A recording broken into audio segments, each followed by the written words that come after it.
Hello everyone, welcome to the session today. So आज का जो हमारा सेशन है ना गाइस, आरसी प्रैक्टिस एक्सरसाइज के बारे में है। तो आज जो हम लोग देखेंगे वो हम लोग काफ़ी सारे इन्फ्रेंस बेस्ड क्वेश्चंस करेंगे आरसी पैसेजेस के ऊपर। आरसी में आप जितना प्रैक्टिस करो उतना कम है। अगर आपने मेरा पिछला स्ट्रैटेजी वीडियो देखा था, उसमें भी मैंने आपको ये बताया था कि आरसी के लिए हमको कैसे प्रिपेयर करना है गाइस। हमको डेली पैसेजेस लेने हैं।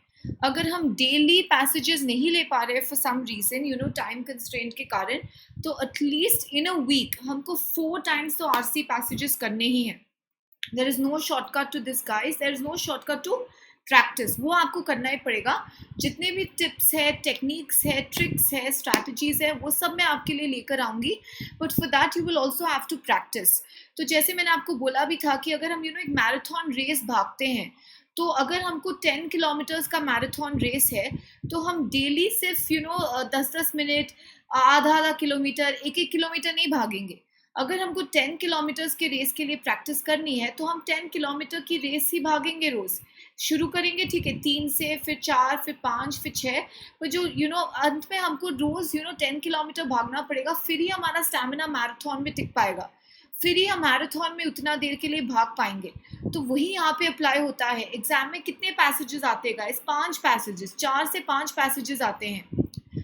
उनमें से 24 क्वेश्चंस आ रहे हैं अगर आप पिछले साल के एग्जाम्स को देखो तो इतना रीड करना, इतना एनालाइज करना, इतना समझने के लिए आपको उतनी प्रैक्टिस की ज़रूरत है, आपको उतना स्टैमिना की ज़रूरत है। तो जब आप आरसी पैसेजेस पे बैठोगे, अगर आप 1 करोगे या 2 करोगे, उससे काम नहीं बनेगा। Nothing is going to happen guys अगर आप ऐसे करोगे। जब भी आप एक आरसी प्रैक्टिस एक्सरसाइज लेते हो, आप कुछ क्वेश्चन सॉल्व करते हो, तो आपको डेफिनेटली 4 to 5 पैसेजेस लेना पड़ेगा गाइज डेली। आर्टिकल्स पढ़ने पड़ेंगे। बहुत इंपॉर्टेंट है गाइज, रीजन करना स्टार्ट करना पड़ेगा आपसे। क्योंकि जब तक आप रीजन करना स्टार्ट नहीं करोगे, जब तक आप प्रैक्टिस करना स्टार्ट नहीं करोगे, तब तक हमें 100% एक्यूरेसी नहीं मिलेगा। करेक्ट? ये आपको पता है ना? तो हमको याद रखना है कि हमारा प्रिपरेशन एक बहुत ही स्ट्रीमलाइन ढंग से होना चाहिए। और उसका जिम्मेदारी जो वीए और आरसी प्रिपरेशन है आपका, उसकी जिम्मेदारी आप मुझ पे छोड़ दीजिए। बस हाँ, आपको सब्सक्राइब करना पड़ेगा गाइस, आपको प्लस का सब्सक्रिप्शन लेना पड़ेगा, अनअकैडमी प्लस का, ताकि आपका जो प्रिपरेशन है ना, वो एक बहुत ही स्ट्रीमलाइन तरीके से हो सके, वो एक बहुत ही सिस्टमैटिक तरीके से हो सके। तो अब आपको क्या बेनिफिट्स मिलते हैं गाइस अगर आप प्लस क्लास के लिए सब्सक्राइब करते हो? आप देखो, डेली लाइव क्लासेस मिलते हैं, लाइव टेस्ट और क्विजेस होते हैं, स्ट्रक्चर्ड कोर्सेज होते हैं, कंप्लीट सिलेबस कंप्लीशन होता है, ये सब अनलिमिटेड एक्सेस मिलता है। और आपको ना ही सिर्फ मेरे कंटेंट का, मेरे लेसन्स का अनलिमिटेड एक्सेस मिलता है, आपको जितने भी टॉप एजुकेटर्स हैं जो इस स्पेस में सिखा रहे हैं, जो इस कैट कोर्स में सिखा रहे हैं, hundreds of courses are launch guys. आप सबका लाभ उठा सकते हो बस एक टाइम सब्सक्रिप्शन के कारण। It is the best deal ever imaginable. तो आपको इस डील को यूज़ करना पड़ेगा guys. You have to take full advantage of it. तो जहाँ तक बैच सिलेबस कंप्लीशन की बात है, डू नॉट वरी। जैसे मैंने आपको बोला, कंप्लीट कोर्सेज लॉन्च होते हैं गाइस, कंप्लीट बैचेस लॉन्च होते हैं। आपके जितने भी सारे टॉपिक्स हैं, आप खुद देख सकते हो कि कैसे लेसन्स फ्लो होंगे। There is complete transparency and flexibility in terms of your preparation. तो ये जो सारे पॉइंट्स हैं ना गाइस, ये जो लाइव क्लासेस आपको मिलते हैं, जब सारे एजुकेटर्स से बेनिफिट लाइव क्लासेस सीख सकते हो, उन सबसे बेनिफिट कर सकते हो। लैंग्वेज बैरियर है नहीं। आप देख रहे हो, हम भी जब हम ये लेसन्स कर रहे हैं, हम लोग वर्बल रीजनिंग जैसे एरियाज, क्रिटिकल रीजनिंग जैसे एरियाज, ये सब एरियाज हम कैसे सॉल्व कर रहे हैं, हम लोग हिंदी में डिस्कस कर रहे हैं। आपको कितना ईजी हो जाता है। तो एक लेवल प्लेइंग ग्राउंड हो जाता है गाइस सबके लिए। अगर आपका प्रीवियस इतना बैकग्राउंड स्ट्रॉन्ग नहीं है लैंग्वेज में, तो भी आपको डिस्करेज होने की बिल्कुल ज़रूरत नहीं है। मैं बोल रही हूँ आपको, आप you do not have to get discourage. ये मेरा पर्सनल एक्सपीरियंस है। मैं जितने सारे स्टूडेंट्स देखेगा गाइस, कई सारे स्टूडेंट्स हैं जिन्होंने 12th तक, ग्रेजुएशन तक कभी भी इंग्लिश मीडियम में पढ़ा ही नहीं, they have still made it to IIMs। वो पॉसिबल है, बस आपको अपने तरफ से मेहनत करनी पड़ेगी, और आपको रेगुलर होना पड़ेगा, और आपको सब्सक्रिप्शन लेना पड़ेगा। और सब्सक्रिप्शन का जो बेस्ट पार्ट है ना गाइस, अगर आप यहाँ पे देखोगे, तो 12 मंथ्स और 24 मंथ्स का जो सब्सक्रिप्शन है, वो हमें लेना ज़रूरी है। जैसे आप IIM सिलेक्शन वीडियो में भी आई एम श्योर आप समझ चुके होंगे कि हमारा जो साथ है ना गाइस, वो एटलीस्ट 12 मंथ्स का तो मिनिमम होगा। आप कोई भी मैनेजमेंट एग्जाम ले लो, नवंबर, दिसंबर, जनवरी, फरवरी चलेगा। फिर उसके बाद आएगा हमारा रिटन एबिलिटी टेस्ट, वैट, पीआई, जीडी, उन सब के लिए आपको हेल्प चाहिए। Application form filling, B school selection guidance, ये सब कुछ आपको यहाँ पे मिलता है। और ये सब कुछ के लिए अगर आप मेरा कोड यूज करेंगे ना गाइस, ऋतु MBA, और फिर आप सब्सक्रिप्शन लेंगे तो आपको सब्सक्रिप्शन अमाउंट पे 10% ऑफ मिलेगा। तो वो भी एक इतने सारे benefits, and on this there is another additional discount अगर आप मेरा कोड यूज करेंगे ऋतु MBA। तो प्लीज गाइस इस सबका एडवांटेज लेना स्टार्ट कीजिए। You have so many great tools at your behest, right? तो आपको उसका एडवांटेज लेना पड़ेगा। You have to start using it, ठीक है? तो ये याद रखना हमको वहां पे बहुत ज्यादा जरूरी है। ओके गाइस, कम ऑन, आज हम लोग डिस्कस करेंगे आरसी पैसेजेस, ठीक है? तो RC passages all purely inference based questions. जैसे हम लोग लास्ट कुछ ईयर्स में देख रहे हैं कि कैसे क्वेश्चंस आ रहे हैं, इन्फ्रेंस बेस्ड क्वेश्चंस आ रहे हैं। तो उन सब इन्फ्रेंस बेस्ड क्वेश्चंस की आज से हम प्रैक्टिस करना स्टार्ट कर देंगे। हमारा डेली प्रैक्टिस होगा गाइस। आपको साथ में बने रहना पड़ेगा, स्पेस रेगुलरली फॉलो करना पड़ेगा और सब्सक्राइब करना पड़ेगा। Done deal guys? ओके, आइए शुरू करते हैं। यहाँ पे आप क्वेश्चन को ठीक से पढ़िए। Passage is on your screen guys. क्या करना है, the question stem is also on your screen. Options हम लोग साथ में आई विल शो यू, और फिर हम लोग एलिमिनेशन मेथड से ऑप्शंस करेंगे। जो लोग नए हैं वो लोग प्लीज जाके स्ट्रैटेजी वीडियोस देखिए गाइस। स्ट्रैटेजी समझोगे फिर ही आप प्रैक्टिस कर पाओगे। Okay, so it's very important to go through the tricks and strategies जो मैंने आपको बताए हुए। Please go through the channel guys, you will find a lot of interesting videos and contents which is a great value addition. ठीक है, आप ये passage करो गाइस, पढ़ो ठीक से, एक्टिव रीडिंग करो, देखो कि आप ये पैसेज में क्या समझते हो। फिर 5 सेकंड पैसेज पढ़ने के बाद हमेशा रिफ्लेक्ट करो कि मुझे इस पैसेज से क्या सीख मिलती है, ऑथर मेन मैसेज क्या है, what is the author trying to say. फिर ऑप्शंस पे और फिर एलिमिनेट करो, डायरेक्टली ऑप्शंस पे मत कूदो। और ये मैं आपको इसीलिए ये इन्फ्रेंस बेस्ड क्वेश्चन ज़्यादा ला रही हूँ गाइस, क्योंकि पिछले एग्जाम्स में ऑलमोस्ट 75 से लेके 85% of the questions, actually I would say एक दो क्वेश्चन को छोड़ के इधर उधर, most of the questions have been inference based. तो आप रिवर्स रीडिंग करने का वहाँ पे स्कोप नहीं रहता है। आप क्वेश्चन पढ़, स्टूडेंट्स बोलते हैं मैम हम लोग क्वेश्चन पढ़ेंगे फिर हम लोग हम लोग कीवर्ड्स को समझ जाएंगे फिर हम लोग पैसेज में आएंगे। अगर ऐसा क्वेश्चन है, if the above passage is true then which of the following must on the basis of it be true, आपको क्या कीवर्ड्स मिलेंगे इस क्वेश्चन से? फिर क्या आप सारे ऑप्शंस बैठ के पढ़ोगे? नहीं, आप अंत में कंफ्यूज हो जाओगे। तो हमेशा guys traditional reading, one time reading पे फोकस करना है। हाँ, अगर कुछ अनएक्सेप्शनल सर्कमस्टांसेस है, टाइम कम है, पैसेज बहुत ज़्यादा डिफिकल्ट है, वोकैबुलरी बहुत ज़्यादा डेंस है, कैसे मैनेज करें, तब हम लोग बाकी ट्रिक्स का सहारा ले सकते हैं जो मैंने स्ट्रैटेजी वीडियो में, ट्रबल शूटिंग वीडियो में आपको बताया है। वरना हमेशा हमको प्रैक्टिस करना पड़ेगा ट्रेडिशनल रीडिंग। पैसेज पहले पढ़ना है, ढंग से पढ़ना है, वन टाइम रीडिंग करना है, मतलब ऑप्शंस पे जाने के बाद हमको पैसेज को बार बार बार बार आके रिग्रेशन नहीं करना है, वो रिग्रेशन का टाइम सेव करना है हमको। That is what our goal is. ठीक है गाइस, आपको इन सब चीज़ों में पक्का होना है, एंड यू विल बिकम पक्का only if you follow this. Okay, so हमेशा नोटबुक पेन साथ में रखिए गाइस, बहुत इंपॉर्टेंट है। आपको कीवर्ड्स नोट करने पड़ेंगे, आप बैठ के सिर्फ स्क्रीन पे झांक नहीं सकते हो। You have to note down the keywords, context note करो, टोन नोट करो, मेन आइडियाज नोट करो। जरूरी नहीं है कि आप फुल सेंटेंसेस बनाओ, नहीं, आपको जैसे भी कन्वीनियंट लगता है, सिंबल्स यूज करो चाहे तो, जैसे भी आपको कन्वीनियंट लगता है, पर आप नोट करो। ओके राइट गाइस, क्वेश्चन को ध्यान से पढ़ो आप सब।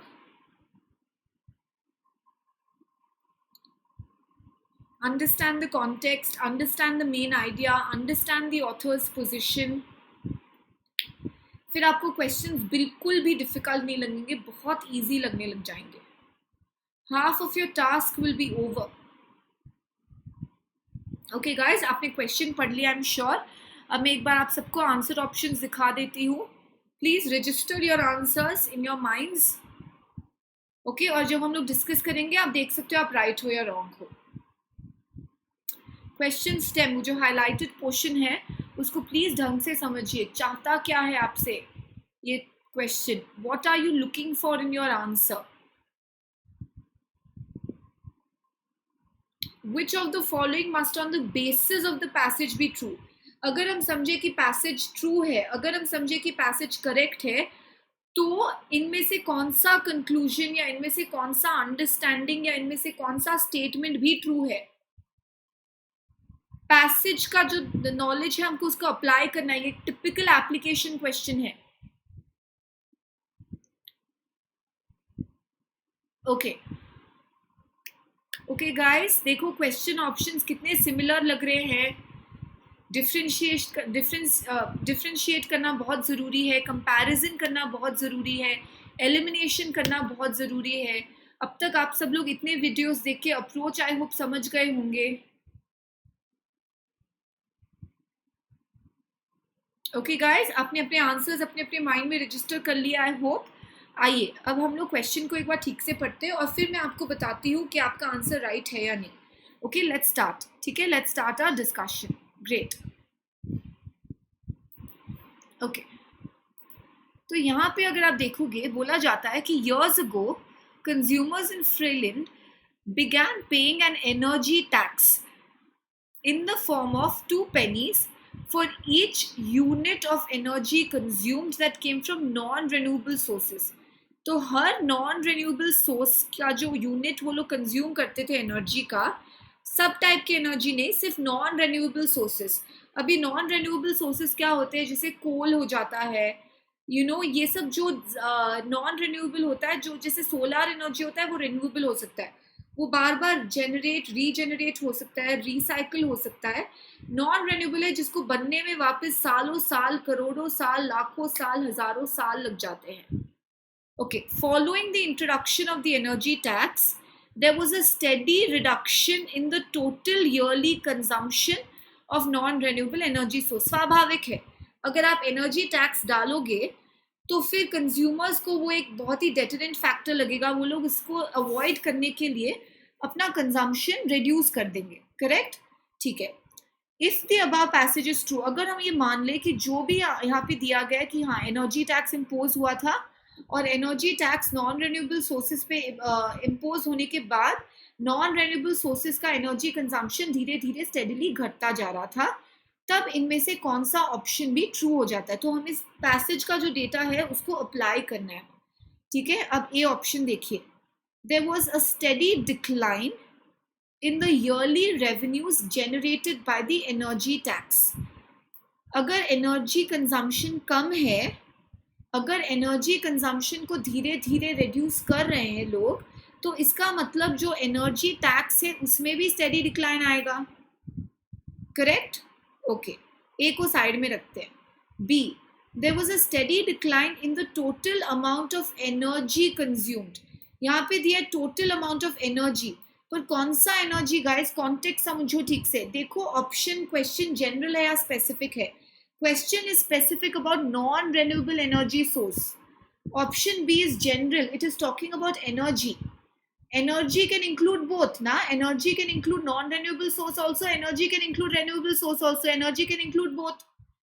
तो पैसेज हमारा जनरल है, पैसेज हमारा स्पेसिफिक है नॉन रेन्यूएबल के लिए, पर ऑप्शन बी जो है वो जनरल है सब टाइप के एनर्जी के लिए। तो ये ऑप्शन गाइस हम लोग एलिमिनेट कर देंगे, तो ऐसे एलिमिनेट करते जाना है। There was a steady increase in the use of renewable energy source। ना पैसेज में ये तो है नहीं, हमको पता नहीं, ये इतना दूर हम लोग जा नहीं सकते, ये बहुत ही फार फेच्ड अजम्पशन हो जाएगा हमारा।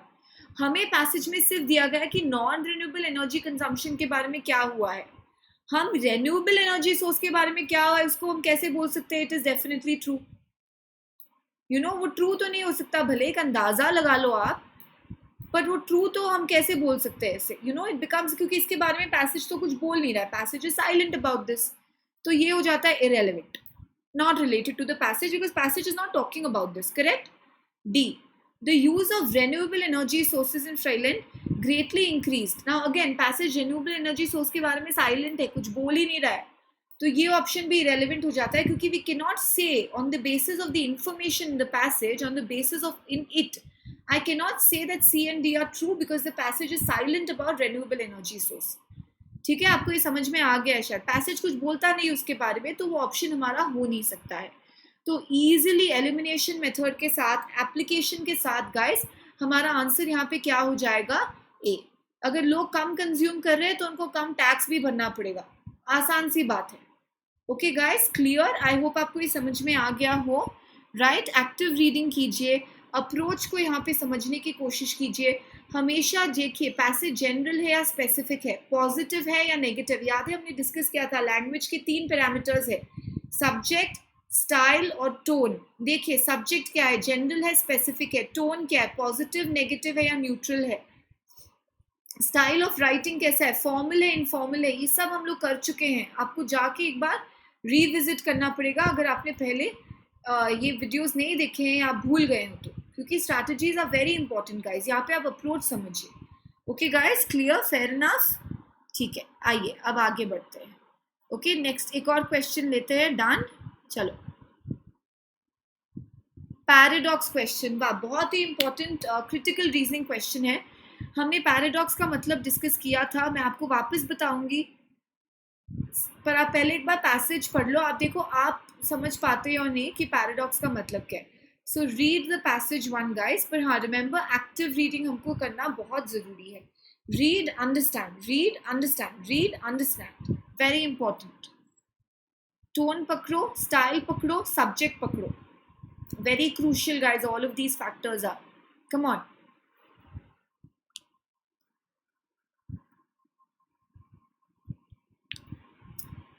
सबको पढ़ना है, सबको एक्टिव रीडिंग करना है।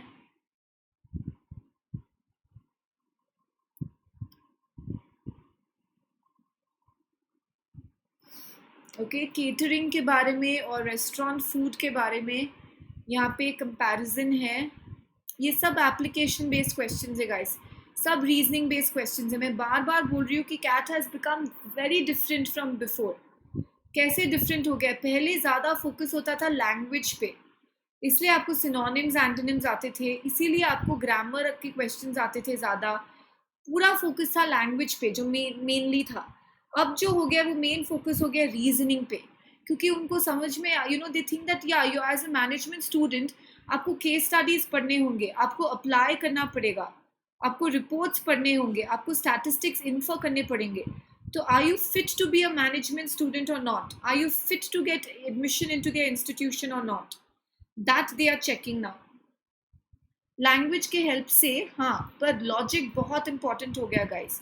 इसीलिए ये मैं बोलूँगी कि जिन लोगों का पहले लैंग्वेज इतना स्ट्रांग नहीं था उनके लिए भी एक ओपन प्लेइंग फील्ड हो गया है, क्योंकि कॉमन सेंस तो आप में है ना, तो आप कर लोगे, डोंट वरी।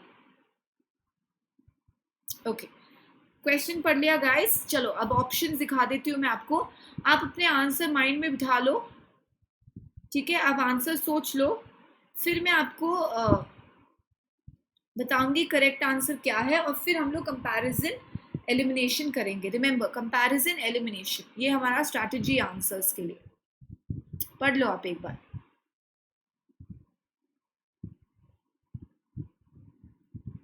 कीवर्ड्स पकड़ो,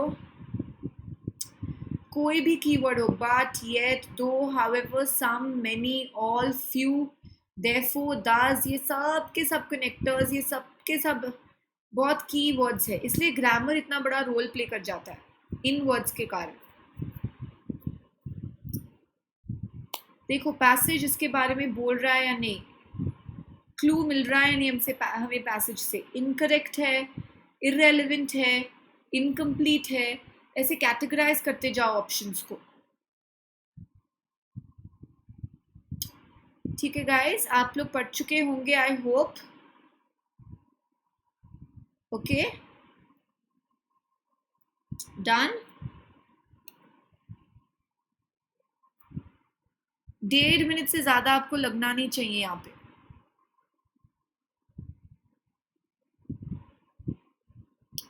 स्पीड बहुत इंपॉर्टेंट है, एक्यूरेसी आप पहले परफेक्ट कर लो, स्पीड हम लोग प्रैक्टिस से ले आएंगे, उसकी फिक्र आप मत करो, एक्यूरेसी परफेक्ट करो पहले।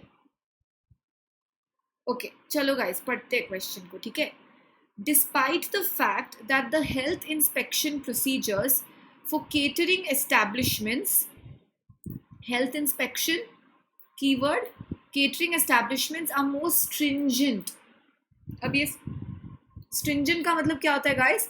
stringent का मतलब होता है और strict हो गए हैं, than those for ordinary restaurants.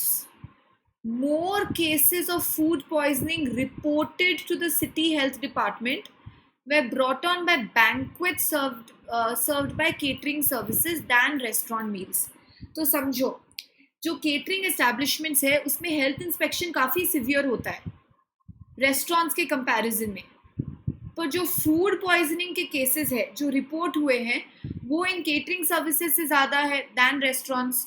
अब ये कैसे हो सकता है? हेल्थ इंस्पेक्शन तो वहाँ पे इतना कड़ा है, हेल्थ इंस्पेक्शन तो वहाँ पे इतना सिवियर है केटरिंग के मामले में, फिर तो वहाँ पे फूड पॉइजनिंग केसेस कम आने चाहिए, पर फूड पॉइजनिंग केसेस इतने क्यों आ रहे हैं वहाँ पर?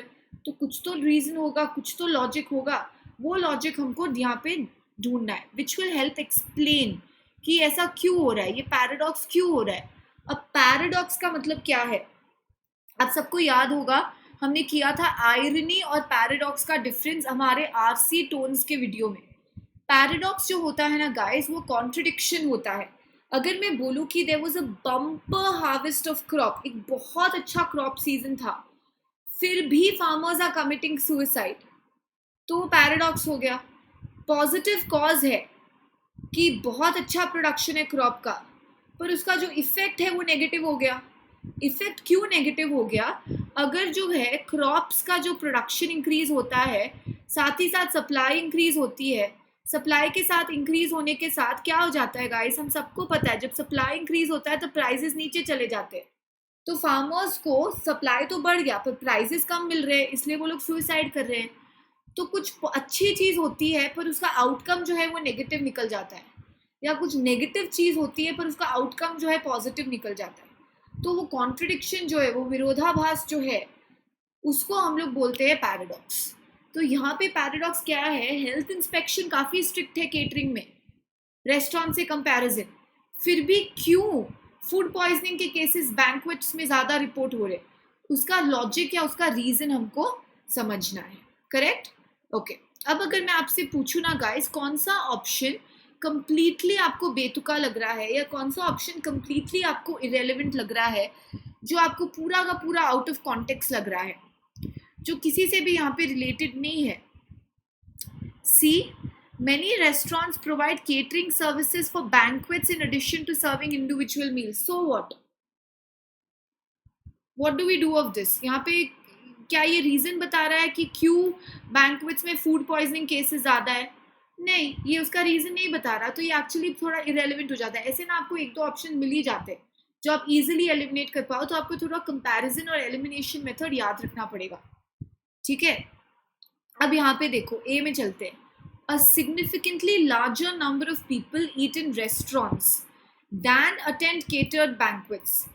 तो अगर ये बोल रहा है कि रेस्टोरेंट में ज़्यादा लोग खाते हैं और रेस्टोरेंट में हेल्थ इंस्पेक्शन भी कम है, हमको पैसेज ने बताया कि रेस्टोरेंट में हेल्थ इंस्पेक्शन भी कम है, और ये ऑप्शन बता रहा है कि रेस्टोरेंट में ज़्यादा लोग खाते हैं, तो इसका मतलब तो ये होना चाहिए कि एक्चुअली फूड पॉइजनिंग केसेस वहाँ ज़्यादा आना चाहिए.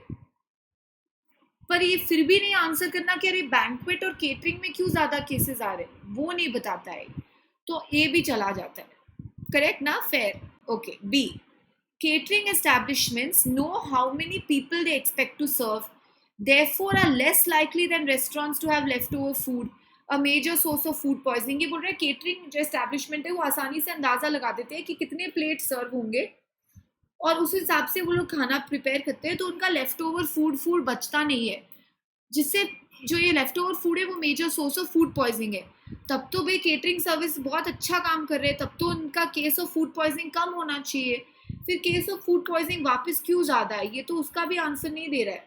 तो एलिमिनेशन करके वैसे भी हमको आंसर मिल गया डी, पर हम उसका लॉजिक भी समझ लेते हैं. Okay, look at D. People are unlikely to make a connection between a meal they have eaten and a subsequent resulting illness, unless the illness strikes a group who are in communication with one another. अब देखो, अगर आप restaurant में खाते हो, आप जाके अकेले खाते हो, ठीक है, सपोज आप जाके अकेले खाते हो, उसके बाद अगर आपको फूड पॉइजनिंग हो ना या आपको कोई तकलीफ हो, तो आप इतना कनेक्शन नहीं लगा पाते हो कि ठीक है मुझे फूड पॉइजनिंग क्यों हुआ है, उस खाने के कारण हुआ है. People are unlikely to make that connection unless the inlet strikes a group. पर अगर आप बैंक्वेट में जाके खा रहे हो तो आप अकेले तो नहीं हो, वहां पे कई सारे लोग हैं। तो क्या होता है, वहां पे जब लोग जाते हैं तो अगर किसी को फूड पॉइजनिंग होता है तो एक जन को नहीं होगा, वो सबको होगा, या मेजॉरिटी लोगों को होगा फूड पॉइजनिंग। तो मेजॉरिटी लोग जब रिपोर्ट करेंगे तब ये केसेस जो है नजर में आएंगे। यहाँ पे एक और चीज ये कि रिपोर्ट ज्यादा केसेस किए जाते हैं, इसका मतलब ये नहीं कि ज्यादा केसेस होते हैं, ज्यादा केसेस रिपोर्ट होते हैं। अगर एक अकेले जन को फूड पॉइजनिंग हो जाए तो वो जाके उस होटल के बारे में रिपोर्टिंग नहीं करेगा, वो जाके उस होटल के बारे में कंप्लेन नहीं करेगा। पर अगर आप खाना खाने किसी किसी शादी में जाते हो और आप सबके सब बीमार पड़ जाओ, 100 से 150 जन वहां पे बीमार पड़ जाए, तो ऑब्वियसली वो डिपार्टमेंट में रिपोर्ट होगा। तो रिपोर्टिंग क्यों ज्यादा होती है, क्योंकि लोग ये कनेक्शन बिठा लेते हैं कि सबके सब बीमार पड़ गए तो वो केटरिंग वाले की गलती होगी, तो जाके उसको रिपोर्ट करते हैं। पर अगर एक ही जन बीमार पड़ता है तो कौन इतना झंझट लेता है, कौन जाके रिपोर्ट करता है, कौन जाके ये सब कनेक्शन बिठाता है, कोई नहीं बिठाता, सब लोग छोड़ देते हैं। हाँ, 2-3 दिन में ठीक हो जाएंगे। सो ये समझना बहुत जरूरी है कि इंडिविजुअल रिपोर्टिंग कम होती है, क्योंकि रेस्टोरेंट में इंडिविजुअल ज्यादा खाते हैं। मास रिपोर्टिंग ज्यादा हो जाती है, अगर काफी ज्यादा एक पूरा का पूरा परिवार बीमार पड़ जाए तब रिपोर्टिंग होगी। पर एक जन, 2 जन, 3 जन रेस्टोरेंट में खा के बीमार पड़ जाए तो रिपोर्टिंग नहीं होगी। तो यहाँ पे रिपोर्टिंग वर्ड को भी समझना बहुत जरूरी है। More cases of food poisoning are reported to the health department. ये नहीं बोला है कि more cases of food poisoning have occurred. Food poisoning restaurant में भी हो सकता है, फूड पॉइजनिंग बैंक्वेट में भी हो सकता है, पर बैंक्वेट का नजर में आ जाता है क्योंकि वहां पे मास गैदरिंग होती है, तो मास लोग बीमार पड़ेंगे, तो फिर वो हेल्थ डिपार्टमेंट के नज़र पे रिपोर्ट हो जाएगा और उनके नज़र में आ जाएगा। तो एक एक बारीकी समझना बहुत ज़रूरी है। यहाँ पे बारीकी क्या है गाइस, द वर्ड रिपोर्टेड। यहाँ पे अकरेंस की बात नहीं हो रही है, सिर्फ यहाँ पे रिपोर्टिंग की बात हो रही है कि कब ज़्यादा केसेस रिपोर्ट होते हैं। तो ये सब जो फाइन फाइन डिटेल्स है ना, वो आपको ऐसे प्रैक्टिस करके ही मिलेंगे। Okay guys, I hope this is clear.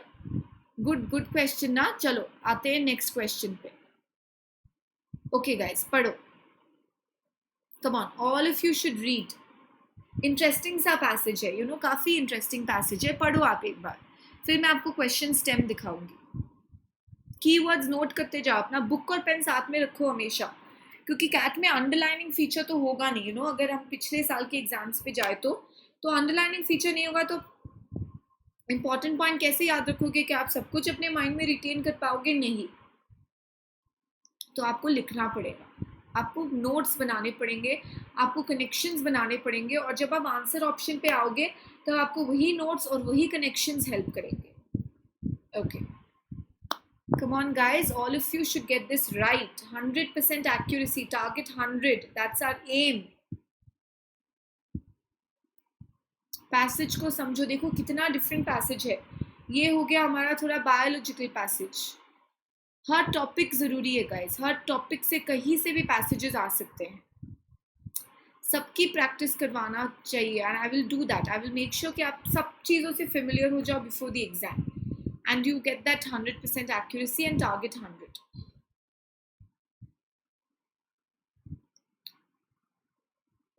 Okay guys, I hope आप क्वेश्चन पढ़ रहे हो। ठीक है, लगे हाथों में आपको क्वेश्चन स्टेम भी दिखा देती हूँ यहाँ पे। वो येलो हाईलाइटेड पोर्शन को आप ठीक से देखो, आप समझो कि हमको ऑप्शन से क्या निकालना है। What are we looking for in the option, ये समझने से पहले ऑप्शन पे कूदना मत।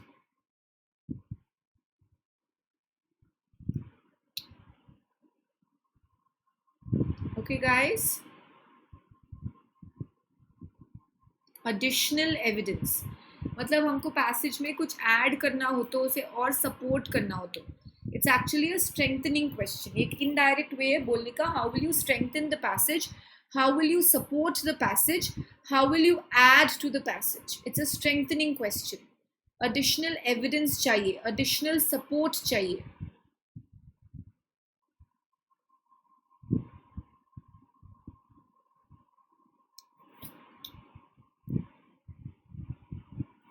ओके चलो, अब मैं आपको ऑप्शंस दिखा देती हूँ, आप अपने अपने आंसर्स रजिस्टर कर लो गाइज माइंड में सबके सब।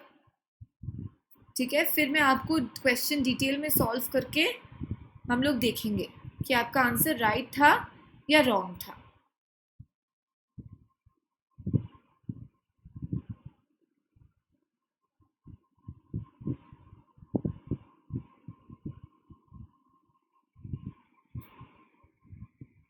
ओके, आई होप आपने अपने आंसर कॉम्बिनेशंस बिठा लिए हैं। 30 सेकेंड्स में और देती हूँ आपको, लॉक कर लीजिए, श्योर हो जाइए। एलिमिनेशन कंपैरिजन, एलिमिनेशन कंपैरिजन, ये रूल है हमारा, ये ट्रिक है हमारा, हमको एलिमिनेशन कंपैरिजन, एलिमिनेशन कंपैरिजन करना है। ओके, हमेशा याद रखना है गाइस, एलिमिनेशन कंपैरिजन, की मंत्रा, आर की मंत्रा दैट इज। ओके, आइए अब ऑप्शंस को देखते हैं एक बार ठीक से, क्वेश्चन को देखते हैं। The plant called, I am sorry, the plant called the scarlet can have either red flowers or white flowers. It had long been thought that hummingbirds which forage by day, forage मतलब वो search करते रहते हैं, खाना इकट्ठा करते रहते हैं, pollinate its red flowers. तो red flowers जो है hummingbirds का जिम्मा है pollination का, और जो hawk moths है which forage at night pollinate its white flowers. तो hummingbirds day, red flowers pollination, hawk moths night, white flowers pollination. ये हमारा summary line होना चाहिए. To try to show that this pattern of pollination by colors exists, scientists recently covered some scarlet flowers only at night and others only by day. तो कुछ plants को ढक दिया रात में और कुछ plants को ढक दिया day में. Plants with red flowers covered at night became pollinated. जो red flowers है वो जब ढके हुए थे, plants with red flowers covered at night became pollinated. Plants with white flowers covered by day became pollinated. ठीक है, तो इन्होंने pollination को ठीक से स्टडी करने के लिए ये किया. To try to show that this pattern of pollination occurs, तो उन्होंने क्या किया, plants with red flowers night पे cover कर दिया, वो pollinate हो गए. वाइट फ्लावर्स को कवर कर दिया डे में, तो वो भी पॉलिनेट हो गए. अब इसका तोड़ क्या है वो ऑप्शन हमको बताएगा. Which would be additional evidence to suggest that hummingbirds are attracted to red flowers. जो दिया है यहाँ पे, hummingbirds pollinate the red flowers and hawk moths to the white flowers. ठीक है, तो hawk moths to the white flowers. तो ये हमको देखना है. ओके, ना यहाँ पे ढूंढो आप लोग, जब ये हमिंग बर्ड्स है वो लोग रेड फ्लावर्स को पॉलिनेट करते हैं, हाँ, और जो ये वाइट फ्लावर्स का पॉलिनेशन है उसका जिम्मेदारी है ये हॉक मॉथ्स का, उसको हमको सपोर्ट करना है. ठीक है, uncovered scarlet flowers whether red or white became pollinated at approximately equal rate. हम लोग किस स्पीड से पॉलिनेशन हो रहा है, किस रेट से पॉलिनेशन हो रहा है, उसके बारे में तो हम बात ही नहीं कर रहे. तो ये ऑप्शन हमारा डेफिनेटली गाइस हो जाएगा irrelevant or wrong. Some red flowers, some, ये जब भी words आता है ना guys, some, many, few, all, focus. Some red flowers that remained uncovered at all times never became pollinated. पर इससे हमको ये नहीं पता चलता, पैसेज बोलता है hummingbirds red, hawk moths white, ये कलर का pollination का relationship, इसके बारे में ये ऑप्शन कुछ भी नहीं बोलता है. C, white flowers that were covered at night became pollinated with greater frequency. Again, it is not about the frequency or the speed or the rate. It is not about that. That is not our concern. So ये option भी हमारा हो जाएगा irrelevant. D, scarlet plants with red flowers covered by day and scarlet plants with white flowers covered at night remained unpollinated. अब देखो, मैंने आपको बोला था ना वो लास्ट 3 लाइन्स का मैं आपको एक्सप्लेनेशन दूंगी. यहाँ पे देखो, red flowers covered at night became pollinated, मतलब red flowers uncovered at night remained unpollinated. Correct, red flowers uncovered by night remained unpollinated. ठीक है, सी, रेड फ्लावर्स को जब नाइट में कवर किया था वो पॉलिनेट हो गए, मतलब अगर हम उनको डे में कवर करते तो वो अनपॉलिनेटेड रह जाते. करेक्ट, तो वही बोला गया, red flowers covered by day remained unpollinated. और वाइट फ्लावर्स को कवर किया गया था डे में, वो लोग पॉलिनेट हो गए. अगर वाइट फ्लावर्स को कवर किया जाता नाइट में तो वो लोग अनपॉलिनेटेड होने चाहिए थे. White flowers covered at night remain unpollinated. तो ये जो डी ऑप्शन है वो हमको बता रहा है कि हाँ पैसेज करेक्ट है. पैसेज का लॉजिक करेक्ट है। कैसे करेक्ट है देखो, रेड फ्लावर्स जो नाइट में कवर थे वो पॉलिनेट हो गए, मतलब अगर उनको डे में कवर करते हैं तो वो अनपॉलिनेटेड होने चाहिए। Red flowers covered by day remain unpollinated, check. ठीक है, अब यहाँ पे देखो, white flowers covered by day became pollinated, मतलब white flowers covered by night should remain unpollinated, correct? White flowers covered by night remain unpollinated. So this is just giving us the passage का एक additional support. उन्होंने ऐसा research किया था, उन्होंने फिर ऐसा भी रिसर्च किया कि एक बार रेड फ्लावर्स को डे में कवर कर दिया और व्हाइट फ्लावर्स को नाइट में रिवर्स कर दिया, और फिर उनको पता चला कि वो सब अनपॉलिनेटेड रह गए। मतलब पॉलिनेशन का कलर से और रिलेशनशिप है ना। कैसे रिलेशनशिप हो गया गाइस, देखो, red flowers covered by day remain unpollinated. क्यों? क्योंकि रेड फ्लावर्स को कौन पॉलिनेट करता है? रेड फ्लावर्स को पॉलिनेट करते हैं हमिंग बर्ड्स, और ये हमिंग बर्ड्स जो डे में है वो फोरेजिंग के लिए निकल जाते हैं, वो पॉलिनेशन नहीं करते हैं। तो हमिंग बर्ड्स रेड फ्लावर्स को कब पॉलिनेट करेंगे? नाइट में ही करेंगे। सिमिलरली ये जो हॉक मॉथ्स है वो नाइट में निकल जाते हैं, तो वो व्हाइट फ्लावर्स को कब पॉलिनेट करेंगे? वो लोग डे में ही पॉलिनेट करेंगे। तो ये डे और नाइट, ये कलर्स का रिलेशनशिप, ये हमिंग बर्ड्स और हॉक मॉथ्स का रिलेशनशिप यहाँ पे इजीली बन जाता है। एलिमिनेशन मेथड अगर हम यूज करें गाइस तो भी हमारा ऑप्शन डी हो जाता है, क्योंकि ए, बी और सी ये सब कोई भी कलर के बारे में नहीं बोल रहा है, डे नाइट के बारे में नहीं बोल रहा है, कोई रेट के बारे में बात कर रहा है, कोई फ्रीक्वेंसी के बारे में बात कर रहा है, वो हमारा टॉपिक ही नहीं है, तो वैसे भी वहाँ पे एलिमिनेट हो जाएंगे ऑटोमेटिकली। Clear guys? तो हमारा आंसर ऑप्शन हो जाता है डी। ओके, आइए एक और क्वेश्चन हम लोग देखते हैं। चलो ये लास्ट क्वेश्चन करते हैं और देखते हैं आप सबको सही मिलता है या नहीं। Again, which of the following if true more strengthens the argument. ये भी एक स्ट्रेंथनिंग क्वेश्चन है, हमको एडिशनल सपोर्ट देना है। याद रखना है, हमको स्ट्रेंथन का मतलब है we have to give additional support, make it stronger. जो ऑलरेडी दिया गया है वही रिपीट नहीं करना है ऑप्शन में, we have to make it stronger. अगर मैं बोलूँ हेलमेट्स आर सेफ, आप ऑप्शन में बोलोगे यस हेलमेट्स आर सेफ क्योंकि डेथ रेट हेलमेट पहनने से कम होती है, तो आप एडिशनल डेटा देते हो सपोर्ट करने के लिए, ना कि रीस्टेटमेंट। ज़्यादातर स्टूडेंट्स यहाँ पे मार खा जाते हैं, they think it's only restatement. It is not only restatement, it is adding, it is strengthening, it is supporting. Okay, चलो क्विकली पढ़ो क्वेश्चन को। ये सब रीजनिंग क्वेश्चंस है गाइस, ये सब इन्फ्रेंस बेस्ड क्वेश्चन है। इससे बेटर प्रैक्टिस आपको आरसी के लिए मिल ही नहीं सकता। If you go through these questions guys, अगर आप प्रैक्टिस कर लो, आप समझ जाओ, तो आपका आरसी केक वॉक होगा, बहुत ईजी होगा।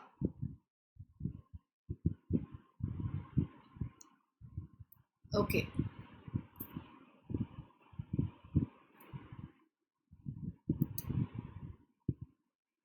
पढ़ लिया? सिंपल पैसेज है, इजी पैसेज है, रीडेबल पैसेज है। अब इसको स्ट्रेंथन करो।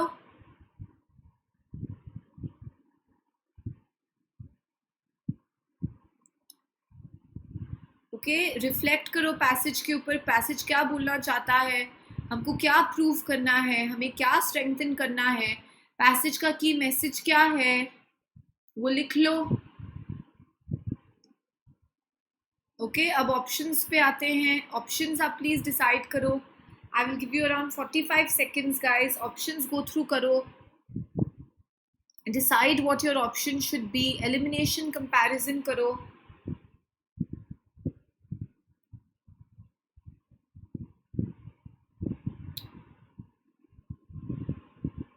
ओके, आई होप कुछ ऑप्शंस आपने ऑलरेडी एलिमिनेट कर दिए हैं।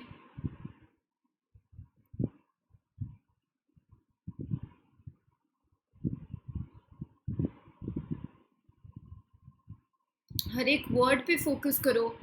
सी what the question is specific about, see what the options are like, वो सब जनरल है, स्पेसिफिक है। ऑथर का टोन पकड़ो, ऑथर का मेन आइडिया पकड़ो, मेन पोजीशन पकड़ो। All of these points we'll have to remember.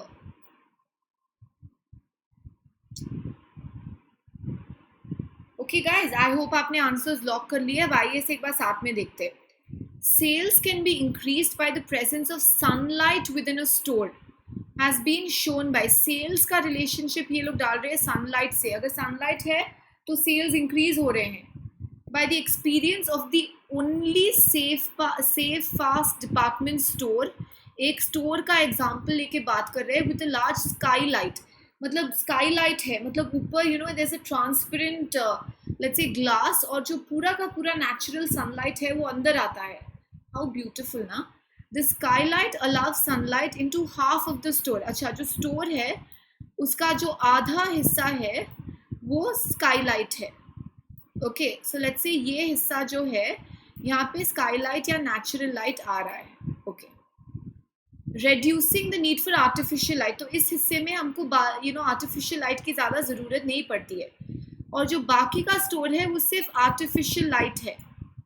Okay, the rest of the store is dependent on what guys? The rest of the store is dependent on artificial light.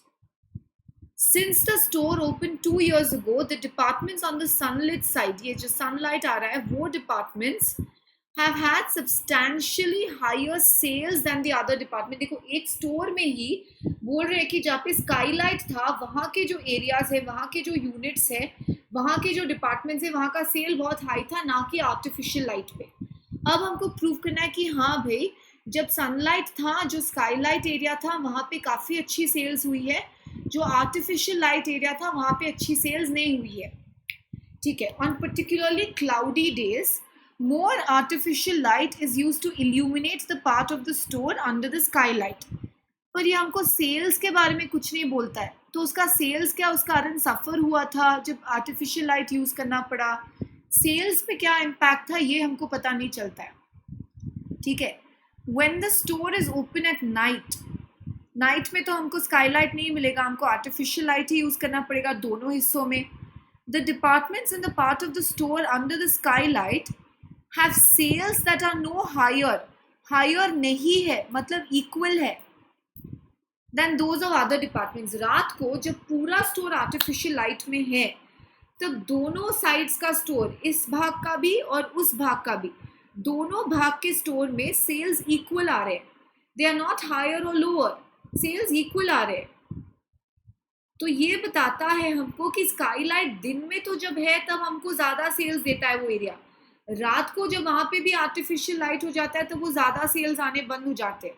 तो connection क्या है sales का? Connection sales का Skylight से है. देखो, besides the skylight there are several significant architectural differences. We are not talking about architectural difference. The departments in the part of the store under the skylight are the departments that generally have the highest sales in other stores, but we are not talking about other stores now. We are talking only about this store जिसमें ये skylight का option है. only the safe fast department store जहाँ पे ये skylight है. so ये भी हमारे context से भटक जाता है, ये भी irrelevant हो जाता है. ये इरेलीवेंट था क्योंकि सेल्स के बारे में कुछ नहीं बोल रहा था. सी इरेलीवेंट हो गया क्योंकि वो आर्किटेक्चर के बारे में बोल रहा है. डी इरेलीवेंट हो गया क्योंकि वो अदर स्टोर्स के बारे में बोल रहा है. तो हमारा आंसर क्या हो गया गाइस? हमारा आंसर यहाँ पे easily without any demur, without any hesitation, हमारा आंसर यहाँ पे बी हो गया. कैसे हो गया? जब दिन में स्काईलाइट है तो वहाँ पे सेल्स काफ़ी अच्छे होते हैं दूसरे भागों से. रात को जब पूरा स्टोर आर्टिफिशियल लाइट में है, क्योंकि रात को तो स्काईलाइट नहीं चलेगा ना, तब जब पूरा स्टोर आर्टिफिशियल लाइट में है तब सब डिपार्टमेंट के स्टोर ऐसे ही बोल सकते हैं कि उस एरिया के सेल ज़्यादा होते हैं. No higher, almost equal only. तो उससे स्काईलाइट का कोई चक्कर है क्योंकि दिन में सेल ज़्यादा हो रहे हैं उस एरिया में. तो ये ऑप्शन हमको स्ट्रेंथन करता है, एक एविडेंस दिखाता है, ऐड करता है कि हाँ ये देखो, ये इस बात पे फोकस करोगे तो आपको पैसेज अच्छे से समझ में आएगा और जो ऑथर बोल रहा है वो सही है. We have to strengthen, we have to make it stronger. तो ये सब टेक्निक्स पढ़ना बहुत ज़रूरी है गाइस. अब जो हम लोग क्वेश्चंस लाएंगे प्रैक्टिस एक्सरसाइजेस में, क्रिटिकल रीजनिंग में हम लोग जो क्वेश्चंस करेंगे ना गाइस, वो सब होंगे assumptions, conclusion, inference, parallel reasoning, paradox, flaw in reasoning. अलग अलग टाइप्स के क्वेश्चंस हम लोग देखेंगे. इन्फ्रेंस और कंक्लूजन में डिफरेंस क्या है, अजम्पशन होता क्या है, डिफरेंट टाइप्स के फ्लॉज क्या होते हैं रीजनिंग में, पैरेलल रीजनिंग क्या होता है, कैसे इसके क्वेश्चंस आए थे कैट एग्जाम में, कौन से क्वेश्चंस आए थे, कैसे हमको स्ट्रैटेजी डिवाइड करनी है, टाइम डिवाइड करना है, ये सब कुछ हम लोग पढ़ेंगे, ये सब कुछ हम लोग देखेंगे. it's a very interesting area guys, CAT preparation. क्योंकि यहाँ पे सिर्फ नॉलेज ही इम्पोर्टेंट नहीं है, यहाँ पे स्ट्रैटेजी इम्पोर्टेंट है. यहाँ पे जो है टेक्निक्स उतने ही इम्पोर्टेंट है। तो इसीलिए हमको इन सब बातों पे ध्यान रखना पड़ेगा और इसके लिए आपको सब्सक्राइब करना पड़ेगा, इसके लिए आपको बना रहना पड़ेगा, आपको रेगुलरली वॉच करता रहना पड़ेगा ये space. You have to share it with your friends और आपको सब्सक्रिप्शन लेना चाहिए गाइज अनअकैडमी प्लस का। मैं बार बार बोल रही हूँ, I am telling this from my own personal experience कि जो प्रिपरेशन होना चाहिए ना गाइज वो स्ट्रीमलाइन होना चाहिए, सारे मॉड्यूल्स कवर होने चाहिए, सारा का सारा जो हमारा पोर्शन है वो कवर होना चाहिए। और मेन चीज़ है ना गाइज, आपको टेस्ट देने चाहिए और आपको कंपेयर करना चाहिए आपका परसेंटाइल दूसरे के कंपैरिजन में। जितने भी आपको एजुकेटर्स के ज्ञान मिले कितना अच्छा बात है। So you have to subscribe to the course guys and for that use my code Ritu MBA। अगर आप ये कोड यहाँ पे यूज करोगे तो आपको 10% ऑफ मिलेगा आपके प्राइस पे। तो कितना आपको बेनिफिट होगा इतने से सिंपल सी चीज है। अगर आप कोड यूज करेंगे 10% ऑफ मिलेगा, पर आपको tens of thousands of benefits और एडवांटेजेस मिलेंगे प्लस प्लेटफॉर्म में। Check it out guys, I always say this, आप चेक इट आउट। तो चेकआउट करो उससे पहले, देखो आप, फिर आप खुद ही समझ जाओगे उसका रेलेवेंस और इम्पोर्टेंस क्या है। ओके गाइज, तो कीप रेगुलर बने रहिए स्पेस में, कीप प्रैक्टिसिंग। हम लोग और क्वेश्चन डिस्कस करेंगे और इंटरेस्टिंग एरियाज में आपके लिए लेके आते रहूंगी और स्ट्रैटेजीज हम लोग सीखते रहेंगे। उसके लिए वापस लाइक शेयर और सब्सक्राइब कीजिए, कोड यूज कीजिए and happy learning guys, continue learning, stay safe, or till the next time I meet you guys, goodbye, bye bye, watch this space regularly, okay, bye.